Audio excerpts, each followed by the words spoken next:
Imagine standing at the threshold of a small, seemingly unremarkable town, where the air hangs heavy with an unsettling silence, and the ground beneath your feet betrays a smouldering secret.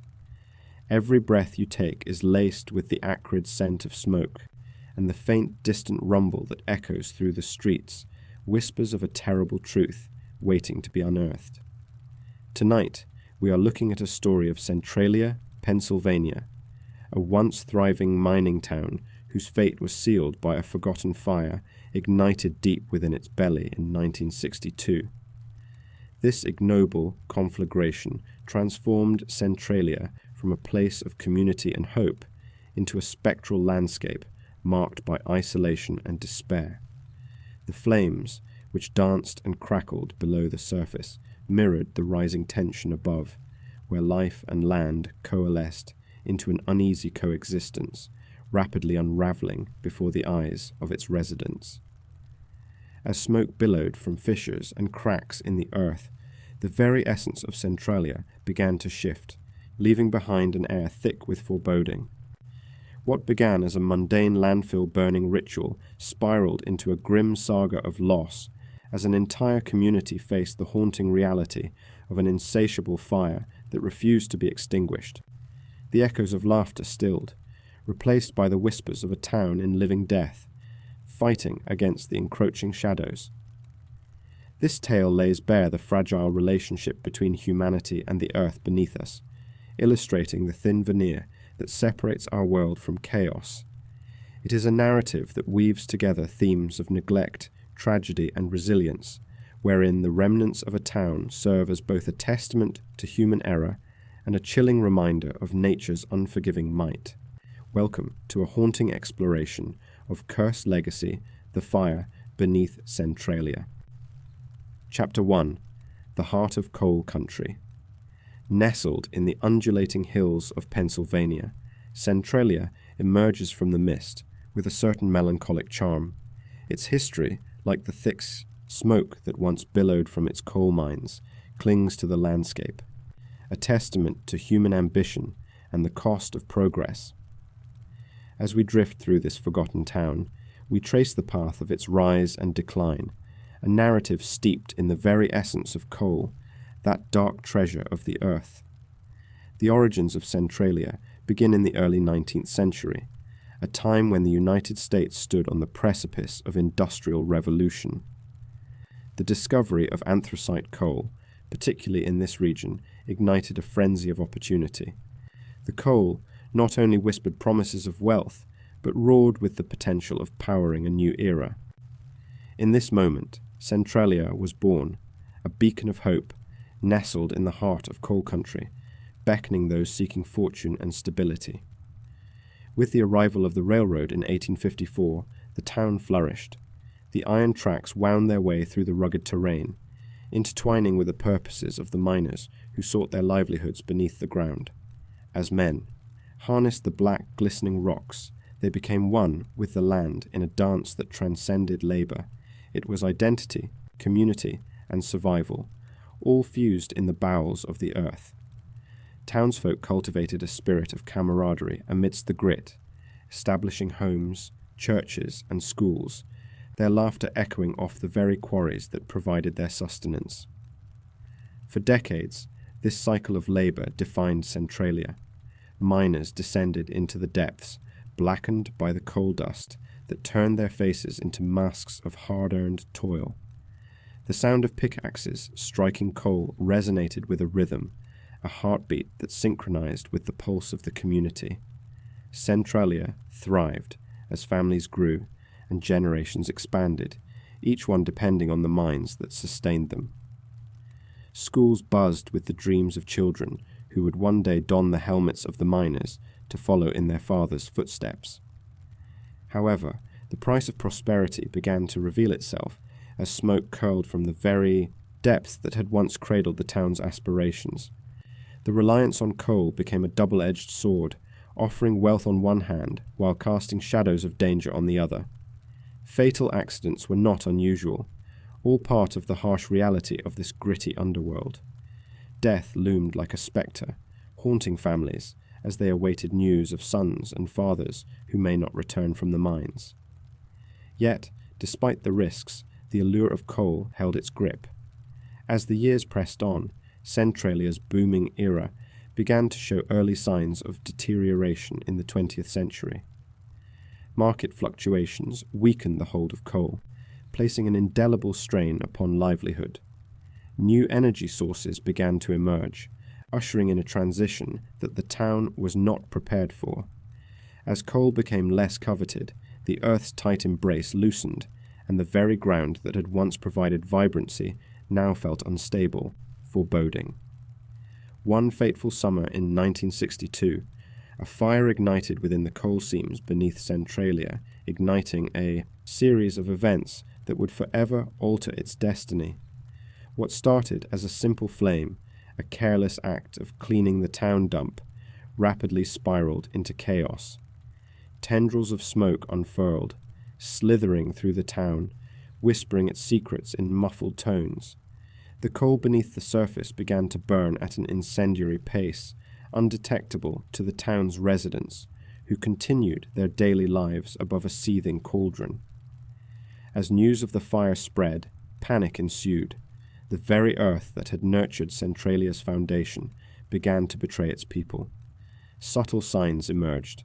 The ground manifested fractures and sinkholes, a physical manifestation of the community's crumbling stability. In 1970, governmental action came under the relentless pressure of a mounting crisis. Authorities initiated plans to extinguish the flames, employing new techniques in a desperate bid to save the town. But those efforts were not enough. The inferno lived on, an unstoppable beast, voracious and wild. More than a fire. This was a clock ticking, a metronome marking the rhythm of despair. The town's spirit faltered as residents abandoned their homes, their memories, and their heritage. Families scattered, leaving behind echoes of laughter and life trapped within peeling wallpaper and faded photographs. The identity of Centralia, once forged in the fires of progress, slipped into the abyss of neglect, an elegy to a lost community. Yet amidst the despair, stories of resilience and defiance shimmered like embers in the darkness. Some remained, refusing to be uprooted, clinging to the remnants of their heritage like precious artifacts of a forgotten age. They lived in an almost surreal existence, their lives intertwined with the danger beneath their feet, a silent rebellion against the forces that sought to erase them from history. Those who stayed waged a war against time and fate. Tools of survival were not just hands that labored, they became the tools of memory and defiance. They forged connections with each other, creating a protective kinship that transcended the flames. In a way, their indomitable spirit breathed life into a ghost town, refusing to let Centralia become merely a footnote in the annals of history. As we stand, looking into the hollow remnants of what was once a bustling community, we feel the weight of its legacy. Centralia encapsulates our relationship with industry. Somewhere between prosperity and peril, it serves as a reminder of the fragility of human ambition. Today, layers of ash and dust linger over the abandoned streets, while the pungent scent of mineral smoke infuses the air, no longer filled with life, but rather the haunting cries of what might have been. Before we descend further into the dark, make sure you are subscribed to the channel. You won't want to face the rest of this journey alone. And before we continue, drop a comment and tell me where in the world you are watching from tonight. Knowing you are out there, somewhere in the dark, makes this history feel all the more alive. Chapter 2. The Fire Ignites, a Simple Mistake. In May 1962, Centralia rests under a blanket of cobalt blue skies, the tranquil chatter of townsfolk wafting through the warm afternoon air. Children play in the sun-drenched streets, while mothers gossip by the picket fences, their laughter mingling with the distant hum of the world beyond. This sleepy town, nestled among rolling hills and thick stands of trees, seems an idyllic snapshot of American life. Yet, beneath its placid surface lies a simmering fate, set in motion by a simple yet perilous oversight. Just outside the town's borders, the landfill, a pungent expanse of refuse, forgotten dreams, and discarded memories, bears witness to the day's events. It is a mountain of waste, creeping ever higher, an unsightly reminder of consumption and neglect. This is where our story begins, with a fire sparked not by malice, but by the careless flick of a match. A handful of teenagers, their laughter bouncing around the landfill like butterflies fluttering in the wind, have come to enjoy a day of mischief. Ignoring the warning signs, the flickering flames of their small bonfire grow hungry, licking hungrily at the dry debris scattered all around. As the flames leap and dance, the dry refuse ignites, crackling and spewing wisps of smoke into the air. For the kids, it is a game, a chance to challenge their audacity, while the creeping tendrils of smoke spiral upwards, carrying the scent of burning plastic and old tires into the atmosphere. The parents, immersed in their daily routines, remain blissfully unaware, oblivious to the spectre that is beginning to unfurl just beyond their sight. The fire, thought too small and insignificant to cause concern, smoulders for a time, hidden within the mountains of waste. It is a sweltering bed of embers, waiting for the right conditions to surge forth.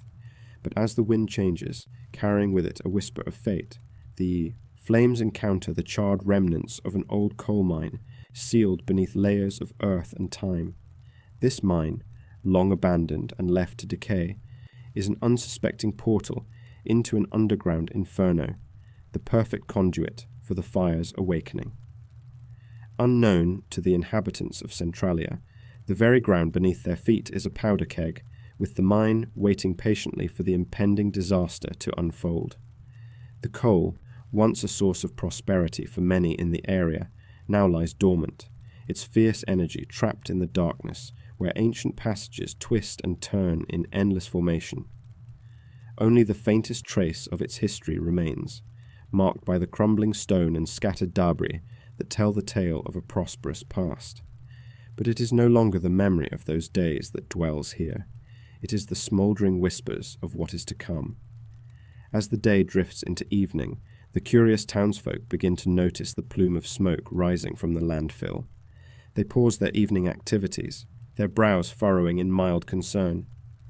"It's probably just a small fire," someone mutters. "They'll take care of it." As laughter echoes from porches and backyard barbecues, the smoke dances in the twilight, a mere shadow against the darkening sky. The scent of burning refuse fills the air, thick and acrid, yet nobody feels the weight of the impending storm. The townspeople continue to dismiss the smoke, their doubts rooted in a profound sense of security. Centralia is a community steeped in familiarity, one where families have lived for generations. The close-knit nature of this small town provides a comforting illusion of safety, resistant to the whims of nature and man alike. Each resident knows the rhythm of life here, the barbershop that opens at dawn, the frozen custard stall frequented every Saturday, and the church bells that call them to prayer. With this tapestry of shared experiences, they find solace in the belief that the darkness is something that happens elsewhere, not in their perfectly manicured lawns and friendly nods. Yet, as dusk descends, the fire, which initially flickered without ambition, begins to spiral out of control, finding aid through the suffocating embrace of underground pathways. Flames surge and claw at the damp soil, filling ancient passageways with energy that has lain dormant for too long. As the fire expands beneath the surface, it awakens trapped gases and seizes hold of unseen treasures of ignoble history. The reverberation of this disaster echoes in darkened tunnels, spurring a need for freedom, and in picturesque Centralia, no one has the foresight to see the fleeting comfort of their ignorance. Days pass, and each moment feels compounded with the weight of impending doom. The weather remains warm, yet the townsfolk breathe in the air thick with pessimistic foreboding. With each small haze hovering above the landfill, the chatter of concern grows louder, but not yet abundant enough to heed caution. Rumours swirl among those living on the fringes of the town, whispering tales of discontent and unease, hushed conversations held behind closed doors. Something is wrong. The fire rages on, a hidden beast with an insatiable hunger. For now, however, the narrative is contained within the townsfolk's casual musings. It's just a minor fire. They'll control it, they assure themselves as they sip lemonade on their porches. Yet, the pickle of reality brews beneath, an inconsistency in faith that flickers through conversations. The loss of trust becomes palpable. Their confidence in local governance dwindles, seeds of doubt sprouting silently. How could such a simple mistake lead to the unraveling of their lives? As the fire's whispered anguish rises under their homes, the diurnal cycle of life continues unknowing. Mothers prepare dinner, fathers return from work, and children lose themselves in games of tag, forgetting the ominous smoke blurring the backdrop of their lives. But then the flames within the coal mine become an unyielding force, an uncontested master, drawing upon the very essence of the land, capturing it and bending it to its will, expanding its dominion beneath the placid surface of their sanctuary. The mine swells with energy. Pockets of air trapped deep below start to ignite, feeding into the insatiable blaze. Somewhere along its shadowy trails, the generations of stories told by miners have crystallized into the very walls that now echo unearthly sounds, a haunting symphony of crackling coal igniting, sulphurous gases igniting with furious fervor. It is a birth of destruction, made dramatic as it prepares to claw its way to the surface, a predator in its natural expansiveness. On the ground, life continues, still saturated in blissful unpreparedness. A few vigilant souls begin to voice concern, peering cautiously over fences and clenching the arms of their loved ones tighter. Still, it is but a flicker of awareness, dulled by the surrounding din of ordinary life. It isn't until they hear the rumblings, the low growl of the earth beneath their feet, that uncertainty begins to settle in. The gas bubble creates a pressure that yearns to escape, swollen and angry from neglect. And one fateful day, the very worst will be unleashed, sending torrents of chaos shimmering through the hearts of a town that could not foresee the catastrophe lurking beneath their foundation. The stage is set, an ordinary fire, a simple mistake, a neglected part of history awakening from its slumber, bearing a harbinger of fate that no one is yet prepared to confront. With the flames licking at the shadows of a coal mine long thought to be extinguished, the serenity of Centralia begins to unravel, one unnoticed wisp of smoke at a time. As the sun dips below the horizon, casting a cloak of darkness over the unsuspecting town, the first act of horror unfolds, brewing quietly in the night like the restless spirits of the very coal that will soon awaken to claim its legacy. Life in Centralia is forever altered, and the innocuous origins of this tragedy become intertwined with every heartbeat, every breath taken, under the gaze of a community blissfully unaware of the catastrophe brewing just below the surface. Chapter 3. Smoke Signals. A Town's Warning. Centralia, Pennsylvania, is a quiet rural town, a place where everyone knows everyone, and life unfolds at a pace that lulls its residents into a false sense of security. Children chase each other through the streets, laughter mingling with the scent of fresh-cut grass and the echoes of distant trains rumbling along the tracks. But beneath this idyllic facade lies an unsettling truth, a slow-burning dread that begins to manifest like smoke curling from the ground. In the autumn of 1962, as the leaves turned orange and gold, a foul odor began to seep into the air, wafting through the streets of Centralia. Residents thought little of it at first, dismissing it as a simple nuisance, the unfortunate byproduct of a nearby landfill. After all, this was a community used to the earthy sense of farming and industry, but the smell grows more acrid, thickening the atmosphere with a sense of unease, foreshadowing the hidden dangers that lurked just beneath their feet. One evening, as darkness envelops the town, A group of children playing outside spot thin tendrils of smoke rising from the ground near the old mine entrance, a remnant of Centralia's mining past. They whisper to one another, their eyes wide with wonder and fear, as tendrils curl upward toward the twilight sky, each swirl like a ghostly finger beckoning them to come closer. The children retreat, hesitant, but the image of smoke etched in their minds is only the beginning. The adults soon follow in their footsteps, noticing that smoke emerges from several areas around town, weaving between the cracks of the pavement and rising ominously from the earth. Panic grips the heart of Centralia, and residents cannot ignore the signs any longer. They gather in clusters, their voices rising above the normal hum of evening chatter, discussions morphing from casual to urgent. The local leaders convene, their faces grim as they attempt to decipher the phenomenon plaguing their town, while others rush to alert authorities. A wave of disbelief spreads through town hall, a bureaucratic indifference met with skepticism. Residents report the smoke, some of a brilliant hue, others more muted, yet they face a wall of apathy. Officials, unperturbed by the rise of smoke signs, brush aside their concerns. The townspeople's warnings, tinged with desperation and urgency, are met with airless silence and laboured sighs. Someone mutters that it must be a trick of the mind, an overreaction to the changing season. The questions linger uneasily in the air. It cannot be anything serious, can it? Apathy reigns among those who should be vigilant. Frustration swells in the hearts of those who hold a sense of loyalty to their community. Mothers and fathers exchange hushed words, their brows furrowed with concern as rumours began to circulate. Accusations fly, suspicions fester. What if something sinister is happening beneath the surface? What if a calamity lies in wait, hidden and unyielding? Meanwhile, the smoke drifts unrelenting, curling and dancing with the crisp, cool air, while a violet twilight deepens into an indigo dusk. Nature begins to respond to the troubling signs.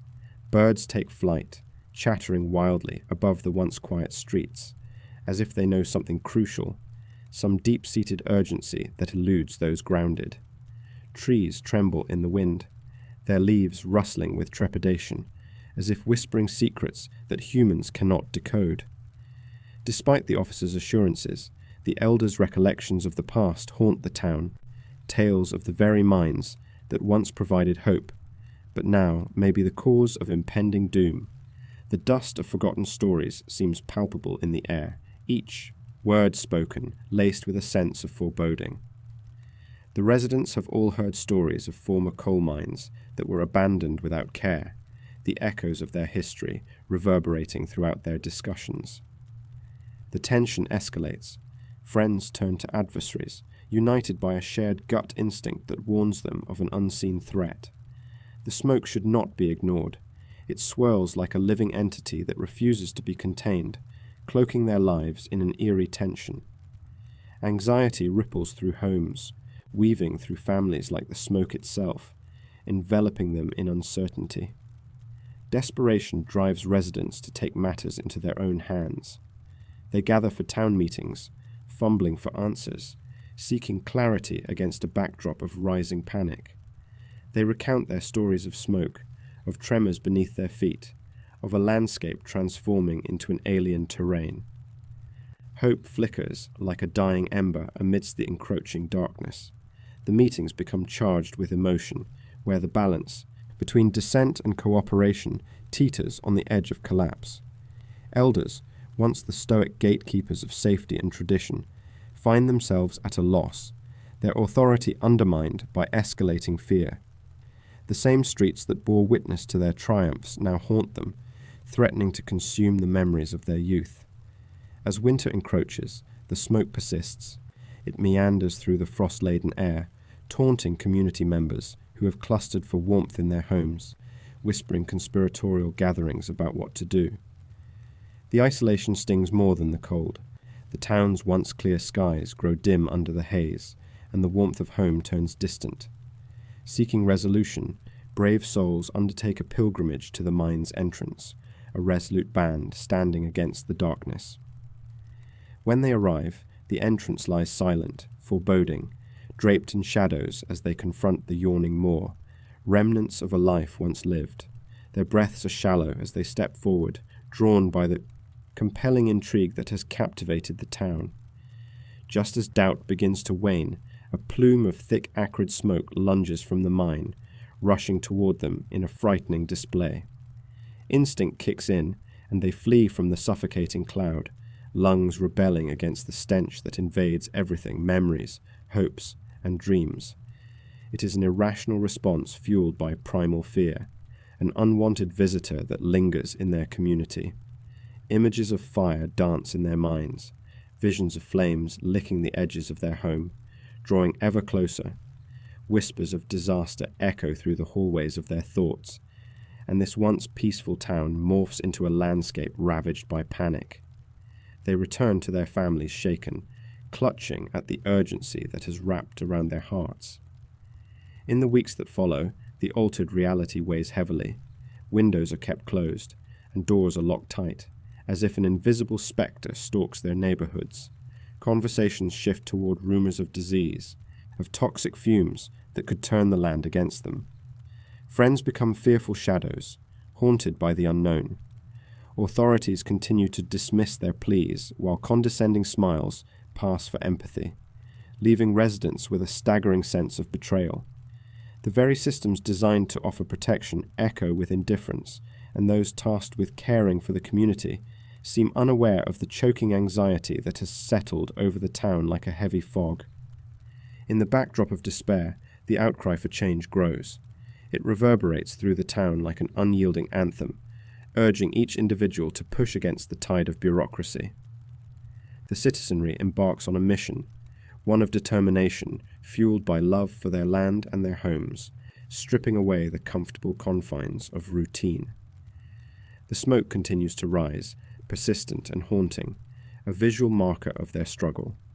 It melds with their fears and extends a cruel reminder that their lives may soon be irrevocably altered, and, amidst the turmoil, the essence of their once vibrant community binds them together, a shared experience of facing an uncertain fate.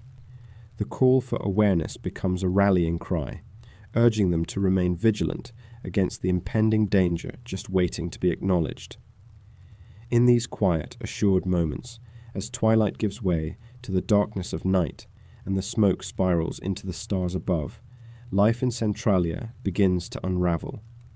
The bonds once tethering the townsfolk now stretch as they cling to hope, waiting for a sign, an acknowledgement that will awaken the sleeping bureaucracy from its deep slumber, igniting the fight amidst the palpable fear that tightens around them. United in urgency, they stand on the precipice of inevitable change, yet under the watchful gaze of the smoke signals that loom ominously in their periphery, a reminder that time is running short. The battle for recognition has begun, but will it be enough to save their town before it's too late? Chapter 4. Descent into Chaos, a community fractured. As the smouldering undercurrents of Centralia's subterranean inferno rage beneath the surface, the very essence of this once bustling town begins to fray. It is the late 1970s, a time when the fire, relentless and merciless, becomes a part of the community's haunting reality. Fear lurks in the shadows, winding its way into the fabric of daily life, creating an atmosphere suffused with paranoia and uncertainty. Families gather in dimly lit living rooms, their muted conversations tinted with dread. The flicker of the television momentarily distracts them from the horror outside. News reporters, clad in their somber attire, recount the ongoing saga of the underground blaze, with an urgency that echoes in the hollowed-out hearts of Centralia's residents. Headlines scream the words, "Fire underneath," but these are more than mere headlines. They are an invocation of anxiety and sorrow. Everyone in Centralia knows someone who has felt the dread of this fire. It is the kind of knowledge that binds, yet inexorably tears at the strands of community. Parents whisper to their children about the dangers of the ground they walk upon, instilling in them an eternal caution. Stay close, they say, and never venture too far. This mantra, born from fear, begins to suffocate the youth's spirit. Playgrounds grow eerily quiet, laughter dissipating like smoke, as invisible barriers rise among old friends. Once vibrant streets now echo with unease, and the sounds of joy are replaced by the eerie silence that follows an unwelcome realization. The things that made Centralia home are slipping away. The psychological toll is profound. Some residents cope by forming small support groups, gatherings that initially resemble community meetings, but gradually morph into sessions of collective mourning. They share stories of losses, not just in property, but in emotional connections, friends who have packed their belongings and left, burdened by the weight of uncertainty. Among these stories is the tale of the Garcia family. Manuel and Elena, both in their 40s, have spent nearly 20 years in Centralia, raising their 3 children amid swaying trees and neighborhood barbecues. The fire, however, proves to be an insidious adversary. It creeps steadily into their lives, a thief of peace and security. The Garcias watch as their favorite park becomes no man's land, signs warning of imminent danger posted along the edges. In hushed tones, they discuss the possibility of leaving. Their eldest son, Javier, once an outspoken advocate for staying and fighting for their home, finds himself increasingly withdrawn, haunted by visions of flames lapping at their doorstep. His sisters, Maria and Anna, shift between hope and despair, the fire erupting as a spectre in their dreams. All the while, their parents weigh the bonds of loyalty against the instinct for self-preservation. With each passing week, more families choose to forsake their roots.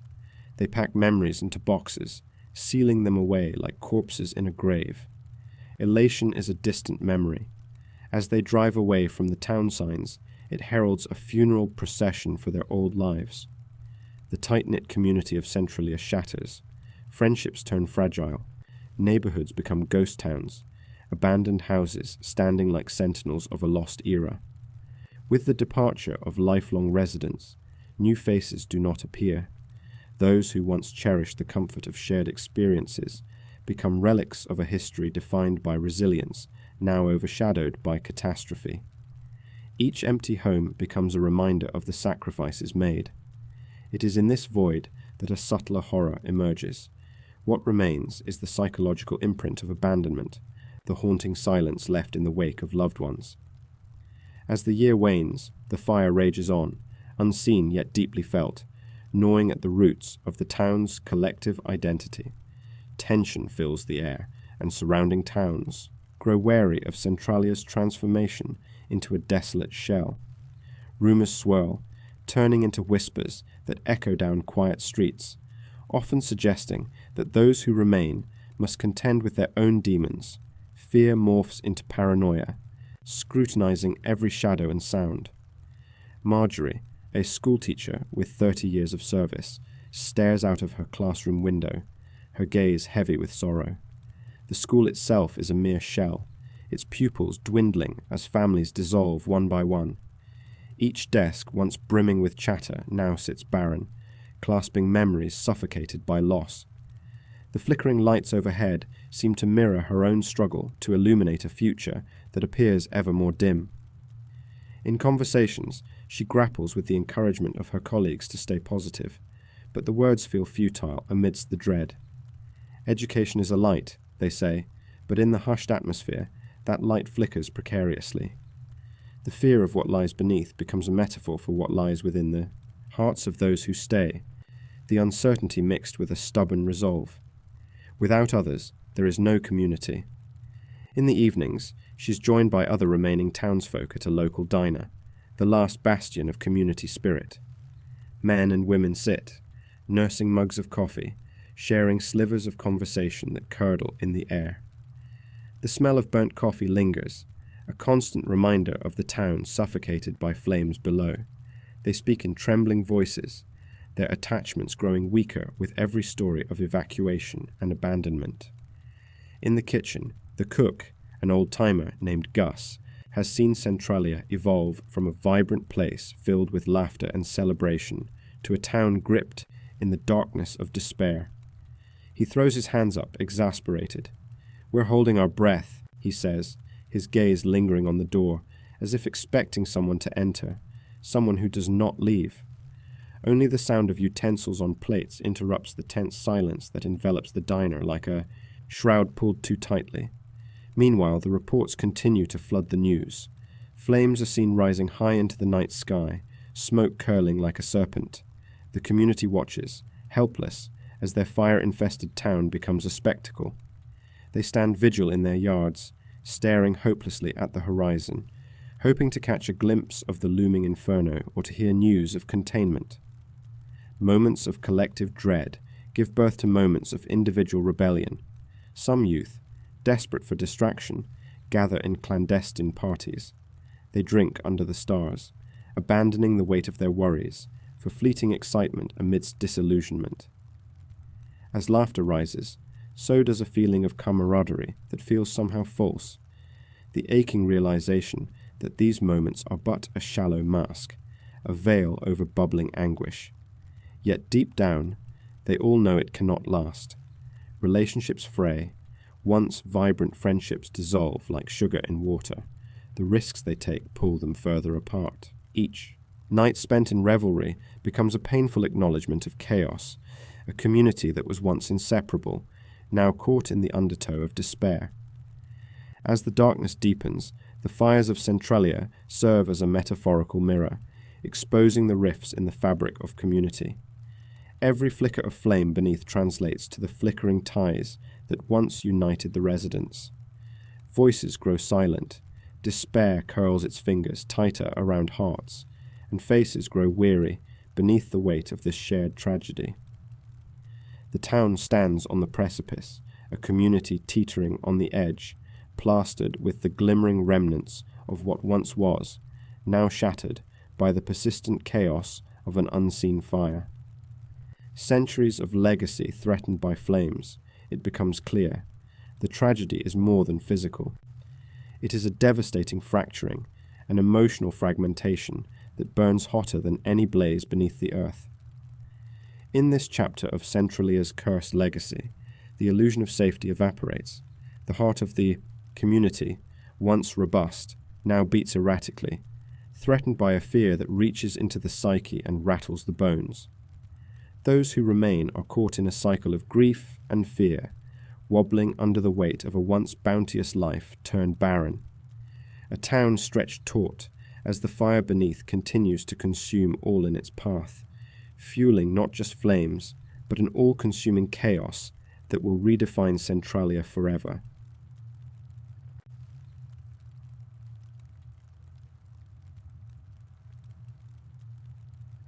Chapter 5. Relocation or Abandonment. As the smoke continues to billow from the depths of Centralia, an omnipresent reminder of the hell beneath their feet, things in the town begin to spiral into disarray. The year is 1981.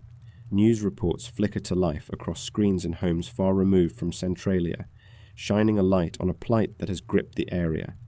The town's plight is no longer a local concern. It has become a national spectacle, a real-life demonstration of how environmental disaster can twist the fabric of community, turning neighbors into adversaries. The whispers of a government intervention pulse through the streets, like the heat from the subterranean fire. Meetings are held in hastily organized town halls, filled with anxious residents who cling to the idea of home. But the fervor in the room is palpable, a swirling storm of emotions as heated discussions roar to life, echoing against the walls of a community that is slowly dissolving into chaos. Many residents want to relocate, holding on to the slender hope that life somewhere else might redeem the loss of the town they love. But for others, the idea of leaving is akin to severing the lifeblood that runs through their veins. Proponents of relocation gather in dense clusters, animatedly discussing plans, while opponents stand at a distance, growing visibly agitated with what they perceive as betraying their own roots. It is a human tide, a struggle manifested in raw emotion as pain, loyalty, and anger intersect dangerously. "They can't force us out," declares one man, his voice rising above the collective murmurs. "This is our home, Our families built it. Leaving is like abandoning everything we are. The sentiment echoes. It reverberates through the hearts of many, igniting a fire no less intense than the one underground. Yet, the reality begins to set in.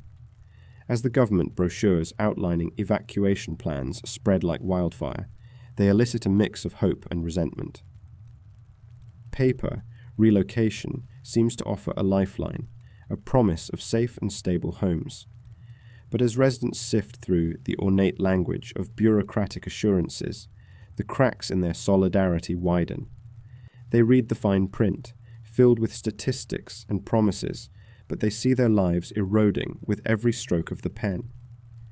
The nostalgia for the familiar becomes a bitter weight. The old diner with cracked leather booths, the winding alleys where childhood laughter once danced, and the church steeple that stands as a silent sentinel watching over their shared history. Battling through these turbulent waters, the town splits into factions. There are those who cling to their right to stay, and the choice serves as both a shield and a source of deepening fear. They fear not just the volatility of their surroundings, but also the loss of their community's identity. Why should they decide for us? One elderly woman protests, tears brimming her eyes as memories of past celebrations flicker in her mind. The ghosts of family reunions and summer barbecues weigh heavily on her heart, each recollection a reminder of what they risk losing forever. Meanwhile, on the other side of the argument, the voices advocating for relocation raise urgent concerns. The ground is crumbling under our feet. How can we ignore the dangers? They plead, their fear shaping their beliefs. The tension escalates to a fever pitch as resentment festers. Friends become strangers. Neighbors stand divided, each viewing the other through a prism of mistrust and desperation. It's as if the fire beneath their town has ignited flames of animosity that are far more dangerous than the embers of disaster lurking underground.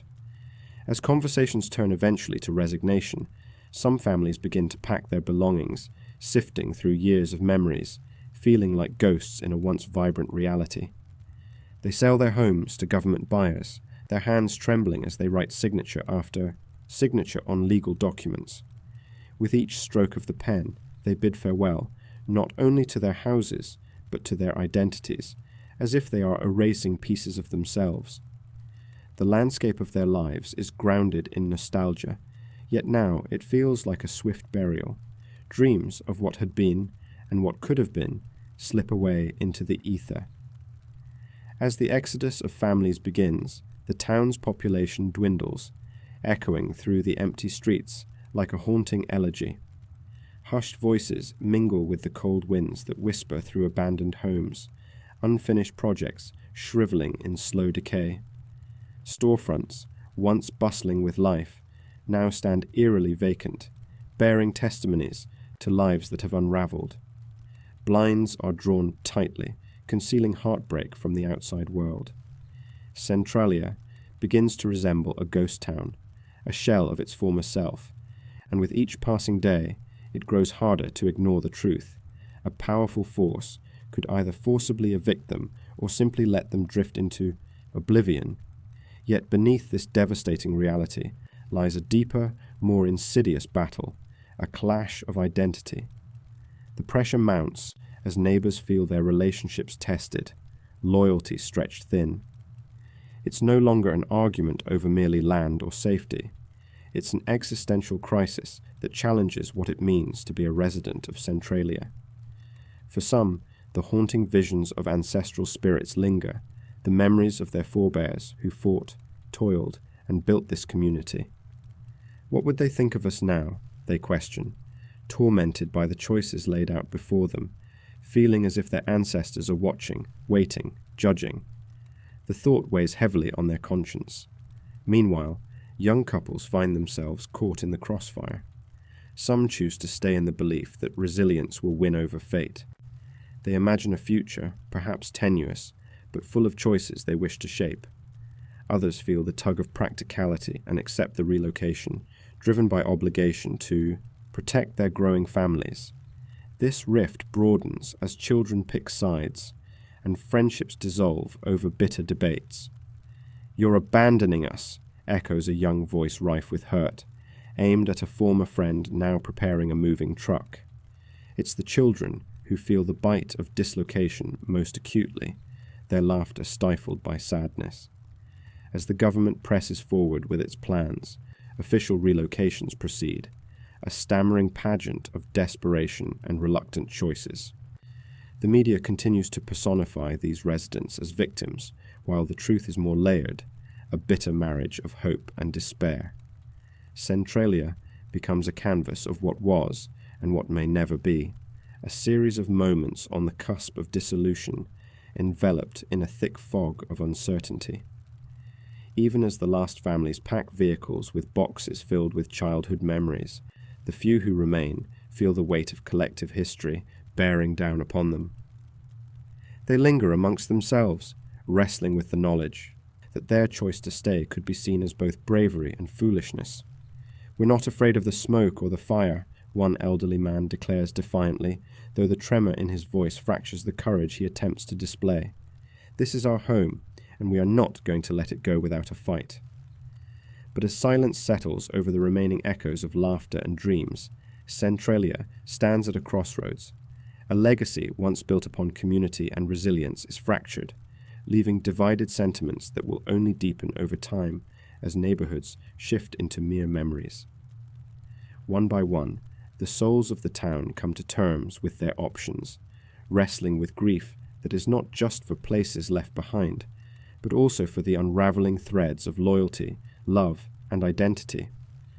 The fire beneath Centralia continues to smolder as the town's fate hangs uncertain, a disquieting reminder that sometimes survival comes at the cost of everything we cherished. In this battle of relocation versus abandonment, the true tragedy unfolds, not just for the place, but for the people and history that linger like ghosts in the ashes of what once was. Chapter 6. The Last Stand. Heroes and Villains. As the relentless fires rage beneath the surface, the small town of Centralia finds itself in the throes of an extraordinary battle. It is a conflict steeped not only in the smoke and ash of a hidden inferno, but also in the intricate tapestry of human emotion and ambition. In this critical moment, we meet the key figures who will shape the town's destiny. Each one, in their way, becomes a hero or a villain, activated by a complex blend of nobility and selfishness, fear and hope, agency and resignation. In these uncertain days, the bridge between complacency and action is fragile. On one side, there are the willing and fierce defenders of Centralia, voices rising against the bureaucratic indifference that shadows their plight. On the other stands a collection of reluctant government officials, burdened by red tape and the weight of responsibility. Among them is Governor Milton Shapp, who, amid the burgeoning crisis, grapples with the realities of politics and policies that threaten to undermine the very fabric of community. As the summer of 1979 wanes, a palpable tension fills the air, echoed in the hearts of the townsfolk. They gather in the flickering light of municipal meetings, where the stakes rise with every passing day. A chorus of voices resonates, each expressing the raw desperation of individuals fighting, not merely for their homes, but for their identity, their past, and their future.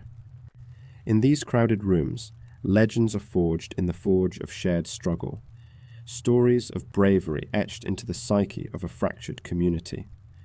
Barb Karp is among these voices. She stands resolute, her hands weathered by years of labor, her resolve hardened by watching her family's roots take a silent and destructive turn. "We can't just let the government walk away from us," she insists, her voice fierce yet quivering with vulnerability. Barb's words strike a chord, resonating within the souls of those assembled. They remember laughter, traditions, and the echo of children's voices traveling through the streets, now laced with uncertainty. The townspeople rally behind her, inspired by her unwavering spirit in the face of overwhelming odds. As days slip into nights, frustrations deepen. The townspeople petition relentlessly, reaching out to Governor Shapp's office, demanding action, recognition, and empathy. Their pleas are punctuated by a fire that consumes the earth beneath their feet, silently threatening to engulf all that they hold dear. The government's response, however, is marked by careful deliberation, a calculated dance of hesitation and bureaucracy that feels increasingly like betrayal. In the shadowed halls of power, Shap vacillates. He contemplates the practicalities of intervention. A decision weighs heavily upon him, wrapped in layers of political obligation and fiscal considerations. Taxpayers' funds, public safety, and the hope of re-election collide within his mind, paralyzing action. The gulf widens between him and the passionate locals clamoring for recognition. Their fear transforms into anger, and their disillusionment hardens into resolve. Meanwhile, in Centralia's adjoining coalfields, corporate interests loom, their influence insidious.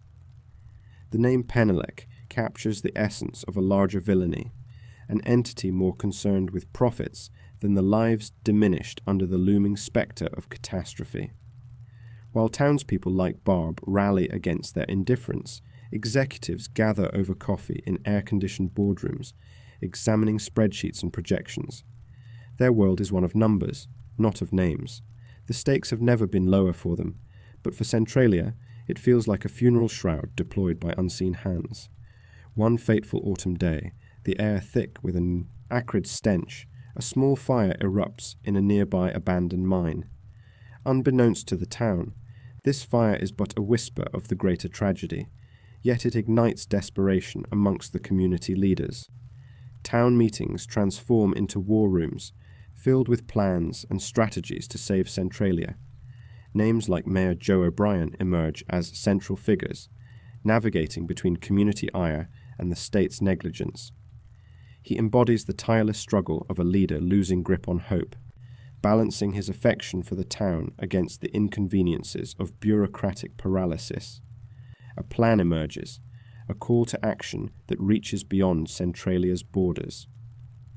The passionate locals decide to voice their plight louder, seeking mediation from the federal government. A petition is born, demanding federal assistance, a lifeline that threads through the streets like smoke escaping a fire. The townsfolk mobilize, signatures flowing across paper like water, a desperate bid for survival in a sea of neglect. Yet, shadows loom large as the petition gains momentum. In the swirling atmosphere of discontent, betrayal blooms quietly. A faction of townspeople, fearing repercussions and untrusting of their neighbors, discreetly undermines the cooperative spirit. Underneath the surface, fractures appear in the community, fingers pointing at those who dare to speak out too boldly, whispers of madness echoing through the close-knit homes. Racing hearts and narrowed eyes accompany growing distrust. The fabric that once held them together begins to fray under the pressure of desperation. Chaos descends as fear breeds resentment. Some cling to hope, while others give in to despair, believing the government's neglect will render their efforts futile. Among them, the very essence of heroism is tested. Are these figures, Carp, O'Brien, and others, truly heroes, or merely orchestrators of a doomed symphony of resistance?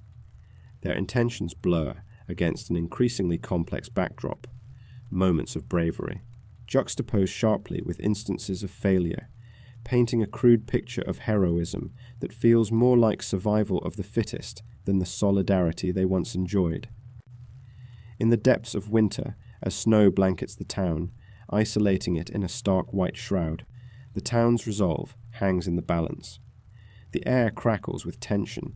Beyond the snow-laden trees, the buried fire simmers, waiting, a hidden adversary testing their will. In early January 1980, federal inspectors finally arrive. The townspeople, filled with an intoxicating mix of optimism and skepticism, watch as officials don hard hats, stepping into the realm they have scarcely understood. One side yearns to find a savior, while on the other lurks the pervasive doubt that they will simply return to indifference. Shap hears the echoes of Centralia's plea and finally concedes. A meeting is called between the government and townspeople, amplifying the growing hopes and fears that saturate the atmosphere.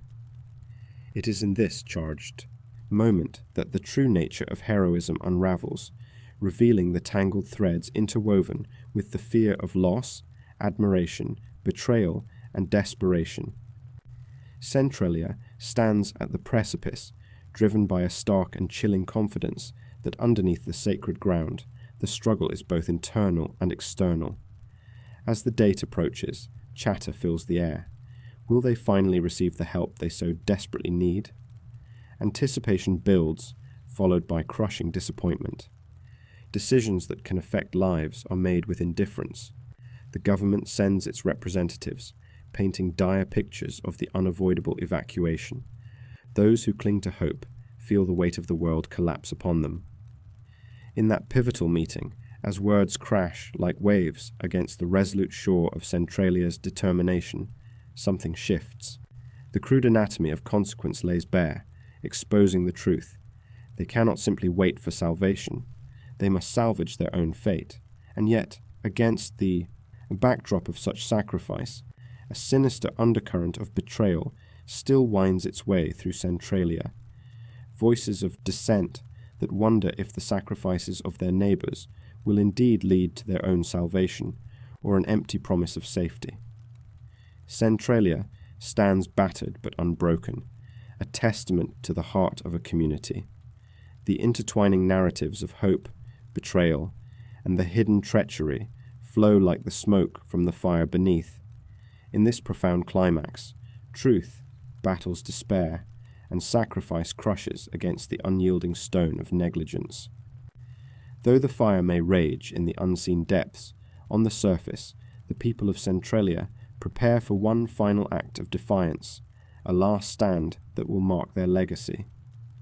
For every hero willing to fight for the existence of their home, there emerges a question: when is one's fight dismissed as folly? When does heroism blur with desperation?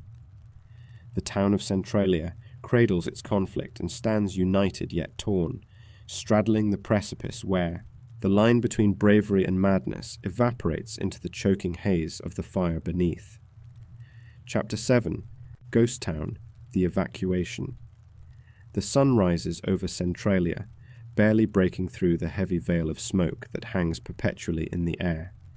It filters through the skeletal remains of buildings that once buzzed with life. Now they stand as ghostly sentinels, stripped of colour and warmth. The streets, once filled with the laughter of children and the chatter of neighbours, lie silent, a testament to a community that has all but vanished. In the years following the fire's ignition, an unsettling truth settles over Centralia like a thick fog. The air, heavy with the acrid scent of sulphur, is a relentless reminder of the disaster lurking beneath the ground. More residents choose to leave, caught in a quiet exodus that transforms this once vibrant town into an eerie spectre of its former self. As they pack their memories into cardboard boxes, each item touches a deeper layer of nostalgia, a photograph here, a child's toy there, a symphony of bittersweet recollections echoing in the empty halls of their homes. The first signs emerge softly, almost imperceptibly. It starts with a singular tap on the door, as neighbours, once so familiar, exchange worried glances. A conversation unfolds. Have you felt the ground shaking? Did you hear about the latest rescue? The questions linger like ghosts, for the answers bring only uncertainty. Soon, whispers ripple through the populace, as the vibrations beneath the earth signal a deeper threat, a chaos that begins to unravel the fabric of their daily lives. Families begin to trickle away, clutching their histories close to their chests, unaware they are leaving more than just houses. They are abandoning the very bones of their identity. The remaining townsfolk feel the shift, the growing tension palpable in the air, thickening alongside the smoke. They gather for potluck dinners, each gathering shadowed by an unspeakable despair. Conversations grow hushed, punctuated by nervous laughter, as citizens cling to what remains, and yet in their eyes a haunting acknowledgement dances. What was home is no longer safe. As vehicles filled with belongings pull out of driveways, some packed to the brim, others bearing only a few cherished items. The streets echo with the sound of departure. A child's bicycle leans against a fading porch, forsaken. The chirps of crickets and rustling of leaves serve as mournful symphonies, resonating in a place where music once flourished. Each household left behind seems to absorb the weight of those untold stories, a canvas painted with the ephemeral strokes of life, now faded beyond recognition. Yet the heart of Centralia, its resilient spirit, refuses to die quietly. A handful of residents steadfastly cling to the town, believing that any challenge can be faced together. The community holds meetings, hoping against hope for a resolution. They share tales of the past, the 4th of July parades, the church picnics, the warmth of neighbours gathered round for spontaneous barbecues. These gatherings become lifelines, fraying and fragile threads stitched together by shared memories. However, as the weeks pass, the tension escalates. Frequent tremors disturb the ground beneath their feet, tumultuous reminders that Centralia is host to more than nostalgia. Conversations grow desperate, voices rising in anxiety, attempting to drown out the fear pooling within the silence. Municipal meetings morph into battlegrounds, with officials painting grim pictures of the future. The weight of their words constricts the air, heavy and foreboding. Those few who remain begin to piece together the dark tapestry of their surroundings. The longer they stay, the more danger looms, creeping closer and wrapping around them like ivy over a crumbling wall. Every corner of Centralia now bears the marks of abandonment. The electric hum of streetlights now lay dormant, their bulbs flickering weakly against the smog. Storefronts, once vibrant with wares, stand shuttered, their windows dusty and cracked. The grocery store, a cornerstone of everyday life, is now just an imprint of memories, haunted by faces that are no longer there. A single loaf of bread sits forlornly on a neglected shelf, as though searching for a forgotten hand to take it home. In the midst of this growing dismay, life continues for the residents who choose to stay, albeit with a surreal quality that permeates their existence. On the surface, it is as if the town has entered some twilight state, an uneasy peace blanketing the land. Conversations overlap with silence, and laughter feels brittle and fragile, each sound a potential prelude to sorrow. They resort to routines tainted by the knowledge that they, too, will eventually need to leave. Children play in the streets, yet their game of tag is shadowed by a forced naivety, an act of rebellion against the inevitability of loss looming over their heads. Their joy might shield them from the somber reality, however briefly, but the juxtaposition is daunting. The sound of their laughter fades into the distance, meeting the quietude of abandoned homes, underscoring an unsettling dichotomy. For every child's laughter, there is the knowledge of an adult heavy with grief. In this spectral ambience, a feeling of dread swirls, a dark promise that the landscape is changing forever, the fiery heart below their feet rendering their dreams to ashes. The whispers grow louder. What happens when we're all gone? The question haunts those remaining, a spectre lurking amidst the echoes of the past. Some, feeling the pressure steady their resolve, adopt a hardened demeanor, while others succumb to a silent despair. Each passing day weeds out the faint-hearted. As emergency notices begin to cascade from officials, warnings about the rising temperatures and gas emissions, the remaining residents feel the walls of their sanctuary close in. The earth beneath their feet tells them stories unfit for the light of day, hinting at a darkness that crawls deeper into the very essence of Centralia. The sense of community morphs from one of unity into a shared anguish, linking those who remain with an invisible thread of tragedy. The remaining families gather, their shared grief manifesting through unspoken understanding and shared silences that breathe louder than any spoken word. They relive mundane memories, sipping coffee in the early morning sun, gathering for friendly neighborhood brawls during football games, running errands that seemed trivial but now shimmer with nostalgia's shimmering veil. Each memory, spun from the threads of their lives, becomes a relic of something now lost.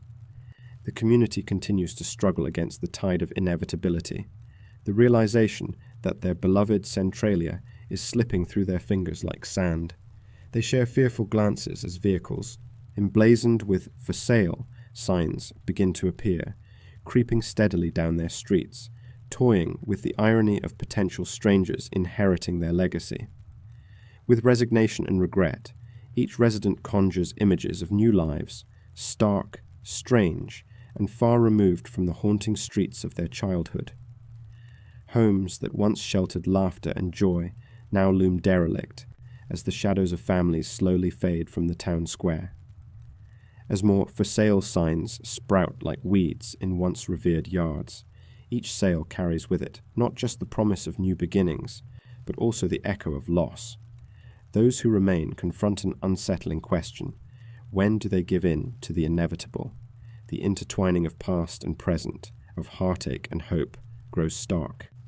The final tie that binds them is the unyielding fear of being forgotten, marooned amidst memories that sing songs of their past, now silenced by the inexorable advance of decay. Centralia is morphing into a ghost town, its essence stripped bare, memories mingling with smoke and shadows. The once vibrant life of the community, filled with an awakened spirit and warmth, dissipates into the annals of history. It lingers like a fading dream, consumed by the unyielding truth of an unforgiving legacy.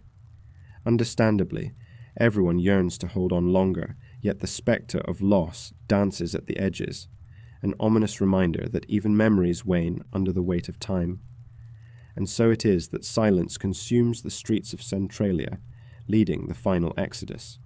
What remains is not just a town, but an echo of lives once lived, a ghost town where memories abide and reminders of what was are forever haunted by shadows of the fire below. Chapter 8. Endless ashes, lingering threats. Beneath the surface of Centralia, a malevolent force rages on.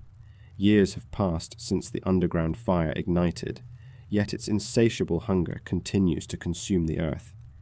The residents who remain grapple with a grim reality, a silent, unseen threat that looms just beneath their feet. Life in Centralia has transformed into a daily battle, marked by the haunting knowledge that danger can erupt at any moment. As the sun rises over Centralia, casting its golden light upon the remnants of a town once vibrant and full of life, the cracks and fissures in the streets tell a different story. Each day brings a new wave of anxiety as residents venture outside, bearing the weight of an unshakable dread. With every creak of their homes, whispers of the fire below become deafening. Underground, the flames twist and writhe, consuming the coal seams that lie like veins deep within the earth. The townsfolk's thoughts drift towards what could be lurking just out of sight: unseen gases, toxic fumes, the threat of a sudden collapse. Residents recall the years leading up to the fire, when life was filled with the normalcy of community and security. Children played in the streets, laughter ringing like music through the air. But now, the innocence of those days has turned to ash, just like the homes they once knew. The underground fire, a terminology that has become too familiar, has woven itself into the identity of Centralia. It does not merely affect the physicality of the town, it has burrowed into the psyche of its inhabitants. Daily routines are now shadowed by an atmosphere thick with anxiety. Many have abandoned the settlement, seeking refuge in safer climes, but a small number stubbornly cling to their home. They are haunted not only by smoke and gas, but by the spectre of loss. Their identity is entwined with the land that has both nurtured and betrayed them. Around every corner lies the remnants of memories long past, and for those who remain, every object is imbued with a deeper meaning, a testament to resilience in the face of despair. In this shrinking town, the atmosphere is thick with a sense of foreboding. Desperate families live in fear of the earth swallowing them whole, their houses standing precariously on the edge of collapse. In basements long thought safe, the air grows heavy with the unmistakable scent of sulfur, a reminder of the toxic gases escaping from the fiery depths. Each unexplained cough or tickle in the throat reinforces their collective anxiety, a reminder that the air they breathe is laced with hazardous fumes. Reports of sudden sinkholes form part of the conversation at the local diner. The few residents who gather for coffee nod solemnly, eyes scanning the nearby streets. One remembers the day her neighbor's yard collapsed in on itself, a gaping maw where once there was a home. "It's as if the earth is hungry," she says softly, her voice tinged with disbelief, "and it will not stop until it eats everything." Such stories become the currency of fear, traded among friends like the latest gossip. The shared dread brings them together, yet simultaneously isolates them in a collective trauma. As birds circle overhead, seemingly oblivious to the chaos below, the remaining residents partake in a fragile ritual of survival. They learn to read the signs of the earth's distress, unusual rumblings, cracks in the pavement that appear overnight, and the acrid smoke that sometimes seeps into their homes. They draw lines on the ground, marking safe zones and areas of concern. Yet, the psychological toll of living with the fear of the unknown weighs heavily upon them, chipping away at their resolve. Isolation grips the town as evacuation orders are issued to areas deemed most at risk. Those who remain find themselves caught in a web of uncertainty. The government's assurances of safety feel hollow when contrasted against the backdrop of a hellish fire that refuses to die. The sound of sirens becomes a harbinger of fear, signifying not protection, but another layer of entrapment, another reminder that escape routes are rapidly dwindling. Furthermore, the malodorous gases that escape from the deep bowels of the earth begin to infect not only the air, but the very thoughts of those who breathe it. Long-term exposure leads to ailments that manifest in weighty consequences. Residents report headaches, dizziness, and a creeping malaise that steals their vitality. The schools, once filled with laughter and joy, are now a shell of their former selves. Students sit in classrooms with lost eyes, weary skin, and fading dreams. The promise of a future has been overshadowed by the relentless grip of the fire. Tragedy strikes when an unexpected surge of toxic gas filters through a neighborhood, leaving several residents fighting for breath. Emergency services leap into action, but their response feels alarmingly inadequate. The town is a ghost of its former self, and the support systems that once upheld it feel like little more than a facade. The emotional scars of those who have lost loved ones, homes, and a sense of security only deepen. Grudges are formed, memories are etched deeper, and the weight of survival weighs heavier as time goes on. As the seasons change, so do the residents of Centralia, shaped by the unrelenting fear that coats their lives like a shroud. Each flicker of light from a neighbor's home becomes a beacon, drawing them together for companionship, but serving as a reminder of how fragile their existence is.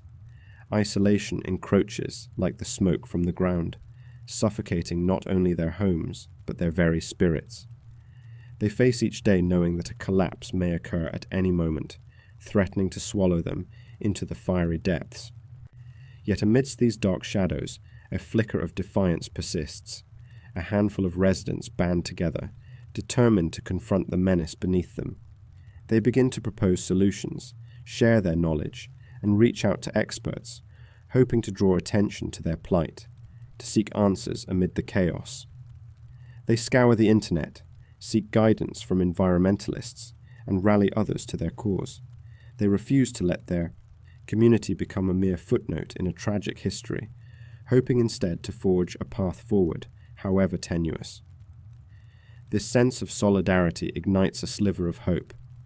The tales of survival resonate deeply, fueling the resolve of those who have endured so much, a narrative woven together by shared experiences, trauma, and an undying love for a place that is slowly being consumed. These residents find comfort in each other's stories, using them as a balm for their haunted souls. The fire beneath them may be relentless, but their spirits spark with the desire for survival, echoing throughout the empty streets. But their struggle is far from over.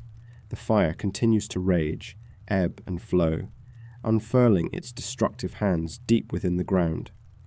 Nature has its own ecosystem, and the shifts and movements of the earth often reflect the chaos above.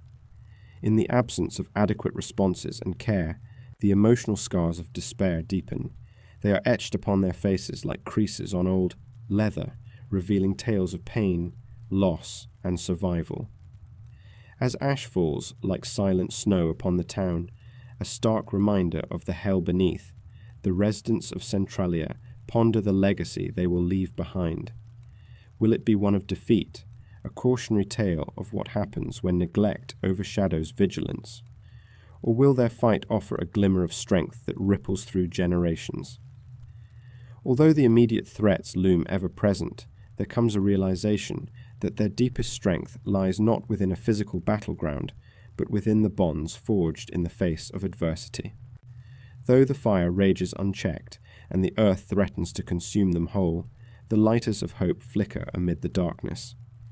In Centralia, beneath the eternal threat of endless ashes, there remains a resilience, a unity, and an unwavering spirit attempting to rise above the threat of oblivion. Their story is not merely a chronicle of despair, but also a testament to the enduring fight against the shadows of the past, the ravages of nature, and ultimately the unyielding call for survival.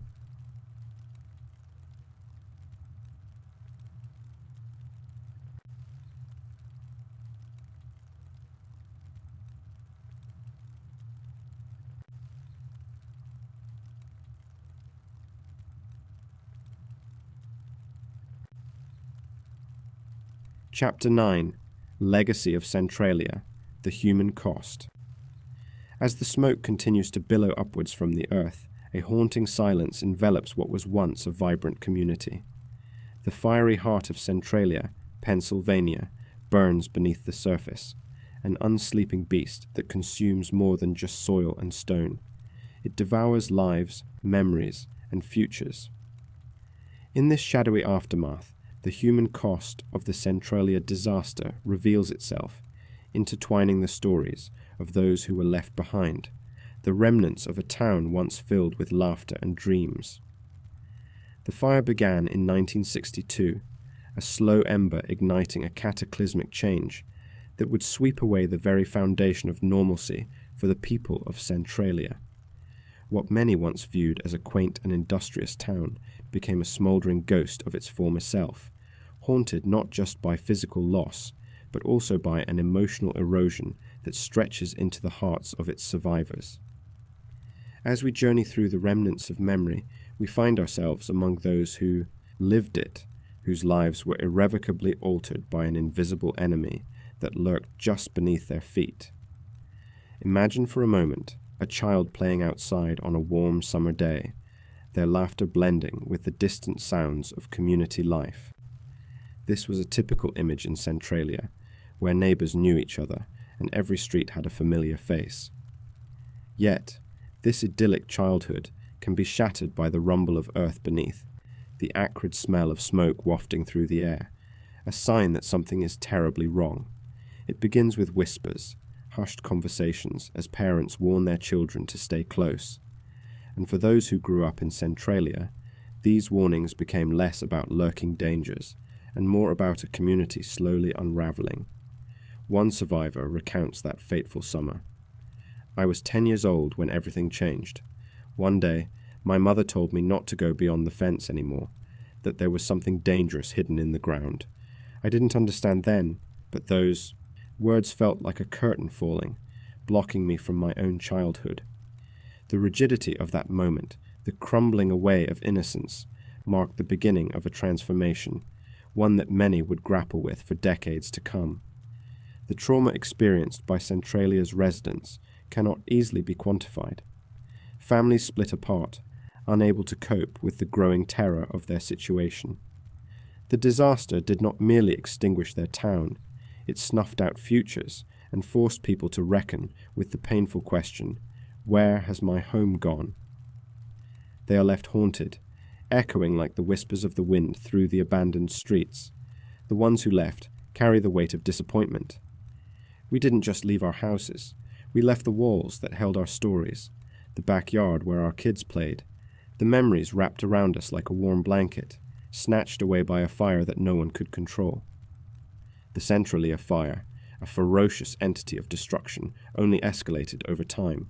Year after year, smoke seeped up from the cracked earth, and the ground itself became a swirling vortex of psychological weight, anchoring its residents in a reach of fear and uncertainty.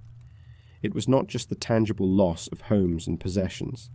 It was the loss of security, the constant anxiety gnawing at those who remained. As we listened to another survivor, the cracks in her voice echo the fractures in her heart. Every time we saw smoke, we felt the grips of panic. It became impossible to distinguish between the fire and our fear. Wherever we went, we carried that trauma. Communities are built upon shared experiences, yet Centralia's shared legacy is one shrouded in darkness. Children of survivors grew up hearing stories of danger and loss, learning to navigate a world where their parents' history painted a bleak picture of precariousness.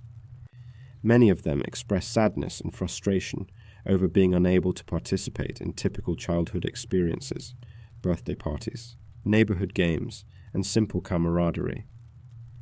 "I wanted to have a normal life," says one young woman, now in her 30s, but still tethered to that displaced childhood. "All I had were stories of fires and smoke. I felt I was marked by something I could never escape." The effects of the fire reach far beyond the physical dwellings they were forced to abandon. The haunting images linger long after the flames are extinguished. Some survivors share glimpses of their daily struggles with depression, anxiety, and fears they cannot shake off. One man describes living with a sense of urgency. "Every time I hear a siren, I freeze. It reminds me of when we had to leave. It isn't just noise, it's a memory that grips my heart." These sounds, once benign, morph into echoes of devastation, blurring lines between the present and the past. As time has progressed, Centralia has become a symbol, a location etched into the annals of disaster histories. Yet amid the decay, those remnants tell stories of survival, resilience, and the deep scars of loss. Against the backdrop of their lost community, survivors have come together to reclaim the narrative of their lives. They gather not just to share their pain, but to find strength in one another, stitching together a tapestry of memories that bind their past to a future they still yearn to shape. They form support groups, spaces where the shadows of Centralia are confronted and healed. "We listen to each other," one woman explains softly. "We validate the things we've lost, the things we still fear. It feels like giving space to ghosts that haunt us." Through shared tales of loss, they begin to redefine their legacies, not merely survivors of a disaster, but individuals forging forward with the scars of their history. Yet, even as they reclaim their identities, the question of legacy persists. What will endure beyond them? The collective trauma experienced is not easily washed away, but becomes imprinted into the very fabric of their being. Many grapple with the idea of passing this legacy on to their children. They wonder, how do you explain a fear rooted so deeply in reality?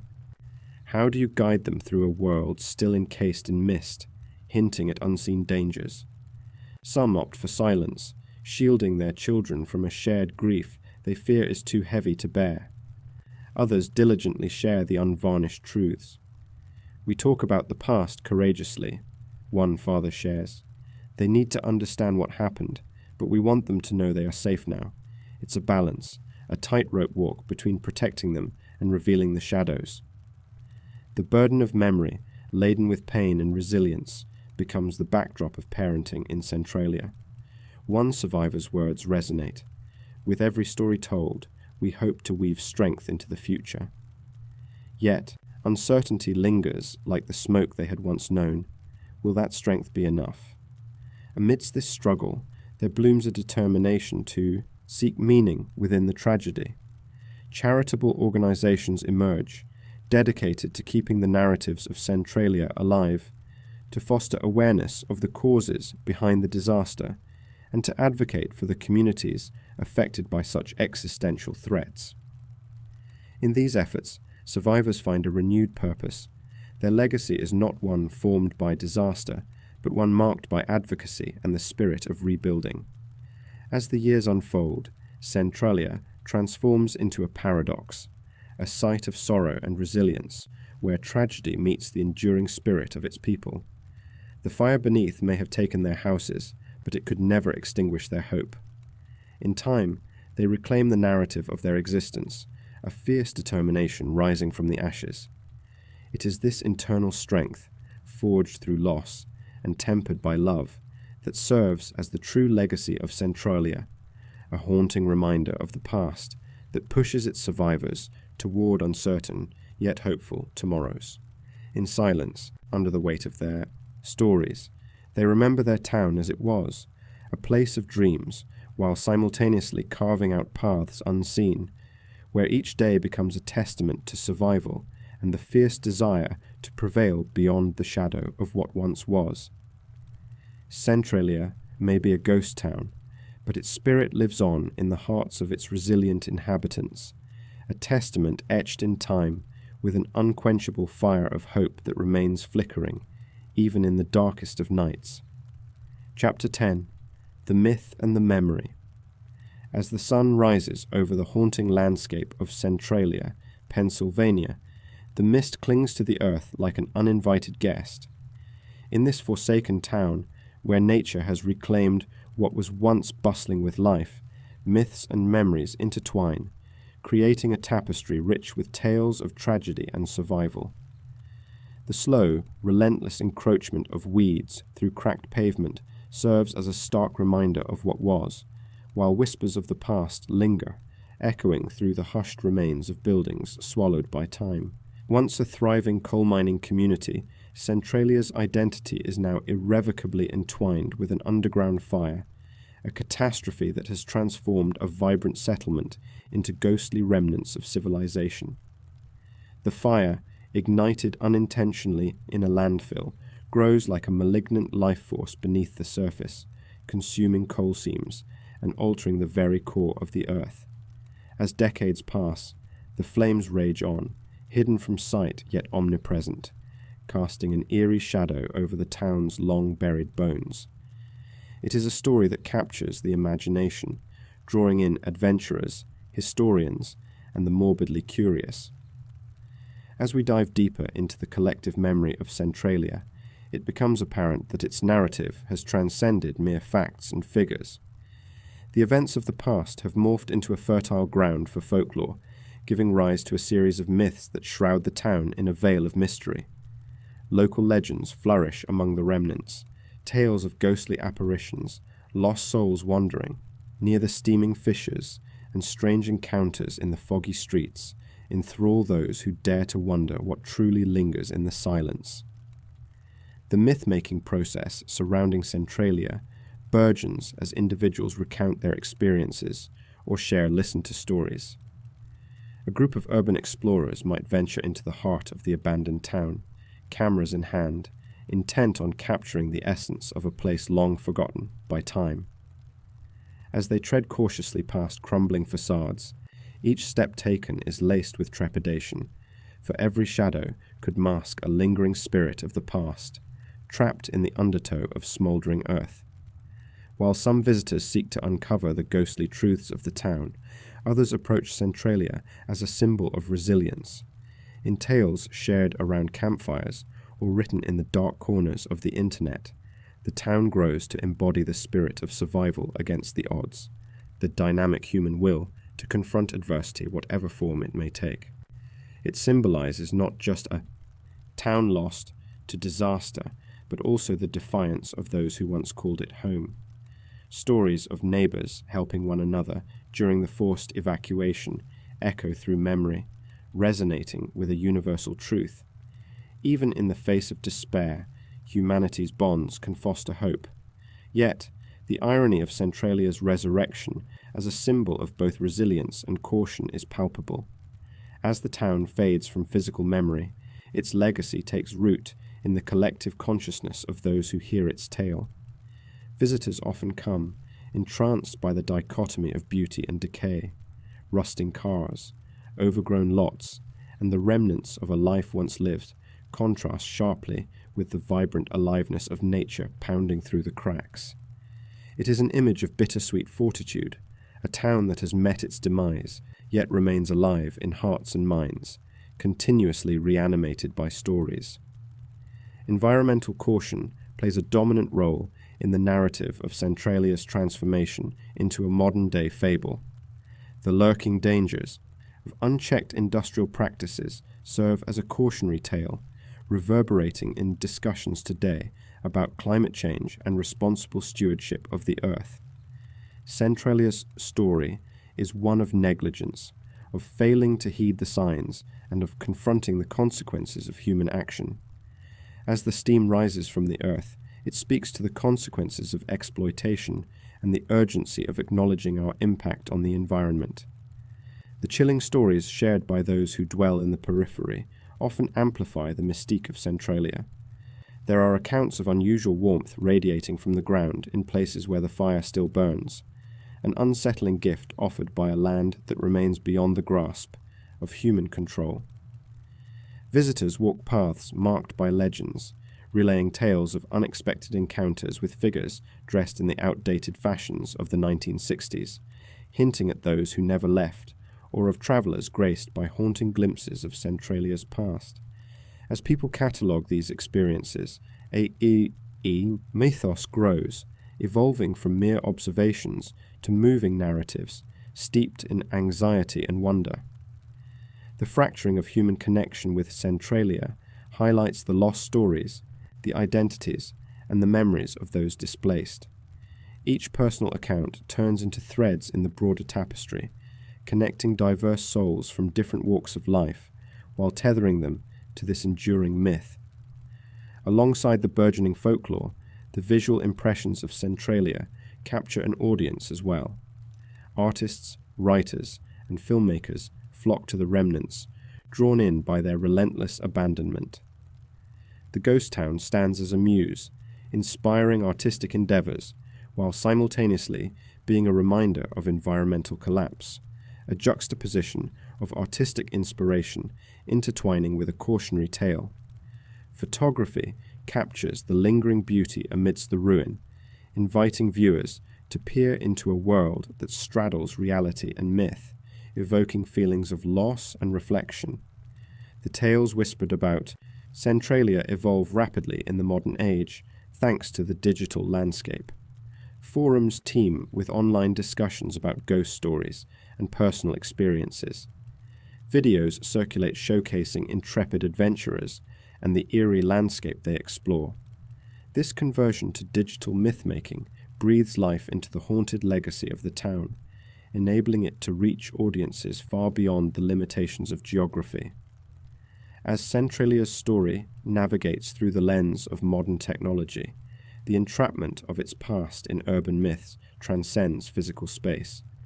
People from all walks of life engage with the haunting memories, taking part in a shared narrative that both warns and inspires. Centralia, once home to thousands, now exists as a liminal space, a bridge between human experience and environmental lessons, crafted into folklore tinged with caution. Through all the stories, the heart remains fixed on the ghosts of the past, the individuals who bore witness to a vibrant life and a tragic end. The shadows of abandoned buildings, the lives of Centralia's former residents, beckon from the pages of history, pleading to be remembered. Behind the legends, we find the humanity wrapped in grief, resilience, and the unyielding quest to ensure that their memories do not fade into oblivion. In remembering, we wrestle with the nuances of loss, central to understanding what it means to be alive in a world that is ever-changing.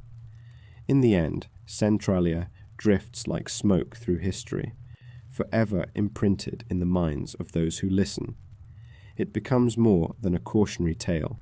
It weaves a complex narrative of connection, history, and the very nature of existence itself. Thus, the legend of Centralia endures, a dark flicker in the vast timeline of human experience, a reminder that, despite calamity, we rise, transform, and create stories that echo long after the fires have burned out. Echoes of the past, a haunting farewell. As the smoke curls lazily through the stillness, the landscape of Centralia remains a poignant testimony to the haunting whispers of history. Here, in what was once a thriving township, echoes of laughter and community have faded into a disquieting silence, leaving behind only spectres of what once was. The ground beneath our feet pulses with the remnants of fire, an ever-present reminder of the precarious bond between human ambition and nature's relentless will. This cursed legacy, forged in desperation and folly, transcends mere tragedy. It is a chilling reflection of our collective fragility, a deep scar that raises questions of survival and the price we pay for our choices. Centralia stands now as a ghost town, its streets overgrown and its buildings crumbling, like forgotten tombstones, marking the resting place of dreams. The graffiti-laden walls speak in muted tones, revealing forgotten hopes and the heavy burden of loss. In every cracked sidewalk and charred remnant lies an undying story, the tale of resilience and despair, where men and women once sought to carve their place upon this earth, only to confront an adversary no one could conquer. The fire, unrelenting and insatiable, has transformed not just the ground, but the very fabric of what it meant to live here. Yet, within this desolation, there pulses a lesson for those who dare to listen. The haunting legacy of Centralia resonates beyond its borders, warning against the relentless pursuit of progress at the cost of our connection to the land. It reminds us that while we may forge our destinies with the fire of ambition, we must also be wary of the infernos we ignite. As we gaze upon the remnants of this community, we encounter a visceral narrative, a stark reminder of the intertwined fates of humanity and nature, illustrating the delicate dance that continues to define our existence. The legacy left in the wake of destruction does not merely vanish, it lingers, echoing in the hearts of those who remain, and in the lessons etched into the layers of time. Centralia's haunting farewell is not just a conclusion, but an invitation to reflect. The scars it bears are a call to solidarity, to acknowledge our shared vulnerabilities and foster connections that transcend the ephemeral. History, in its darkest moments, has the power to bind us, binding us in a somber reminder of our past and the urgency of our future. So as we conclude this unnerving journey through the spectral shadows of Centralia, I urge you to carry its story with you, an echo that must not fade into whispers, but resonate through the ages. Because in the depths of our shared history lies the haunting knowledge that what transpired on this soil could happen anywhere. The lessons linger like a smoke that won't dissipate, a tangible weight resting heavy on our shoulders. If this history has left its mark on you, leave a like. It tells me you survived the journey through the ashes. In the comments below, share your thoughts. I want to know what part of this tale haunted you the most. Was it the loss of a community, the unyielding flames consuming the future, or perhaps the reminder of our own frailty in the grasp of these relentless forces?